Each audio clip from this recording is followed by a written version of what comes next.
Gusto mo bang kumunot yung battery or pako natin yung battery ng cellphone mo, Lods? So kung ganun, panoorin mo lang at sundan itong Android tricks na aking tuturo.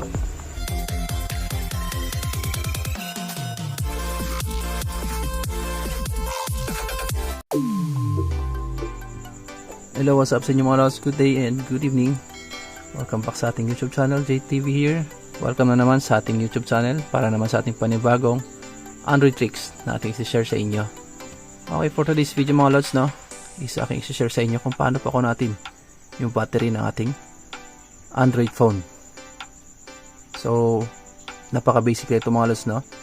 So, kahit basic, makakatulong para kumunat yung battery ng ating cellphone. So, first step natin gagawin mga Lods, no? Punta lang tayo sa phone settings ng ating cellphone. Settings. Then, dito sa search bar, type lang natin yung printing. Then, may lalabas na printing mga Lods. Then, pag naka-on yan mga Lods, toggle off nyo lang siya. So, ang ginagawa kasi nyan, pag naka-on yan, magsascan ng printer. So, magkukonsume siya ng battery ng cellphone mo mga Lods. So, ang gagawin natin is toggle off natin siya. So, hindi na siya scan ng printer. Then, after that, back lang natin. Back. Then, next step is type natin yung Wi-Fi scanning. Then, ito mga Lods, ito yung icon niya, no? Parang pin sa Google Map yung icon niya. Wi-Fi scanning.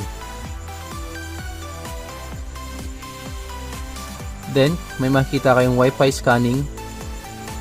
Off nyo lang mga Lods. Okay. Kung makikita nyo naman na dito yung Bluetooth scanning, off nya rin mga Lods. Meron namang mga phone na ibang brand or model hindi kasama dito sa isang group, no? Kumbaga individual lang. Pag siniscan mo na Wi-Fi scanning lang talaga lalabas. So, since na lumabas na dito yung Bluetooth scanning, i-off na rin natin yan.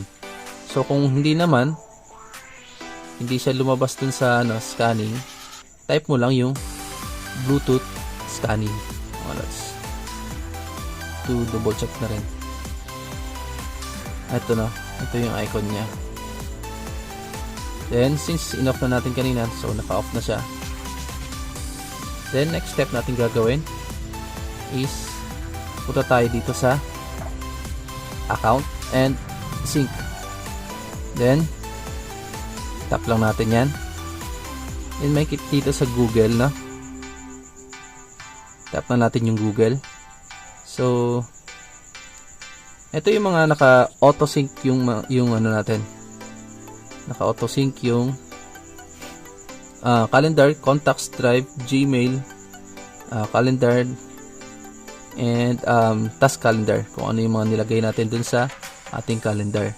So, nasa sa inyo mga Lods kung ano yung i-disable nyo dyan, i-uncheck nyo lang, mag-off na siya.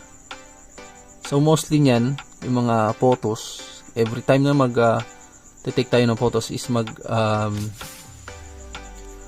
magsisave siya sa ating Google account. So, nasa sa inyo ng mga Lods, no? Depende na sa inyo kung i-off nyo siya or hindi.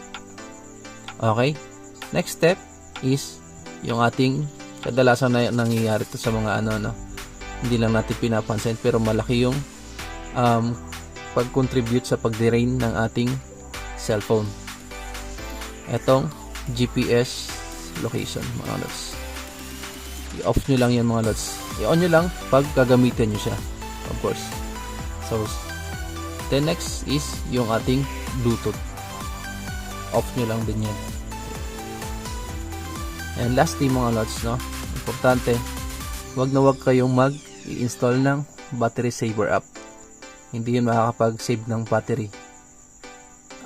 Imbis na makapag-save yun ng battery, makakapag-contribute pa yun sa pag-drain ng ating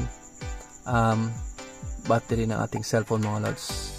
So mas maigi pa rin na gamitin lang natin yung built-in na battery saver ng ating cellphone mga lods. So yun lamang mga lods, no? Thank you so much. I hope na nakapag-share naman ako ng panibagong knowledge sa inyo mga lods. So kung hindi ka pa nakapag-subscribe mga lods, paki-click naman yung subscribe button and paki-like and share na rin mga lods. Thank you so much. Peace out.